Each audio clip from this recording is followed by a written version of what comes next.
राजकीय अमृतकोट चिकित्सालय के मदर एंड चाइल्ड विंग की शिशु नर्सरी में हुई आग की घटना के बाद चिकित्सालय में मौजूद नर्सिंग स्टाफ एवं अन्य लोगों की सहायता से बड़ा हादसा होने से टल गया। हादसे के दौरान वहां उपचाररत सभी 16 बच्चे सुरक्षित हैं, लेकिन हादसा अपने पीछे कई सवाल छोड़ गया और कई खामियों को उजागर कर गया।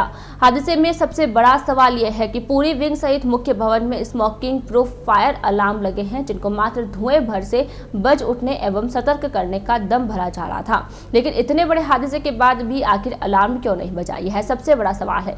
जब फायर अलार्म की व्यवस्था पूरी विंग में है तो आग लगने के दौरान अलार्म बजना था, जिससे कि वहां मौजूद सभी लोग सचेत हो जाए, लेकिन ऐसा नहीं हुआ, जिससे कि हादसे में काफी नुकसान हो सका।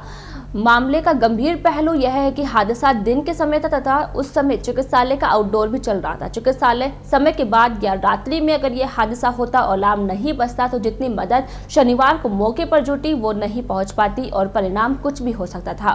फिलहाल अब यह जांच का विषय है कि खामियां किस स्तर पर रही है।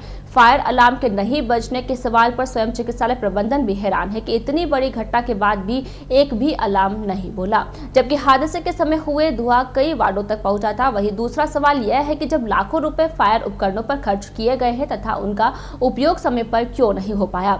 बताया जा रहा है कि नर्सरी के बाहर की ओर फायर उपकरण लगे हैं, हादसे के बाद उनके पाइप तक नर्सरी तक नहीं पहुंचे हैं, जबकि क्षेत्र के प्रत्येक कोने तक उनकी पहुंच होनी चाहिए थी। फिलहाल इन सब सवालों के जवाब जांच के दौरान सामने आएंगे।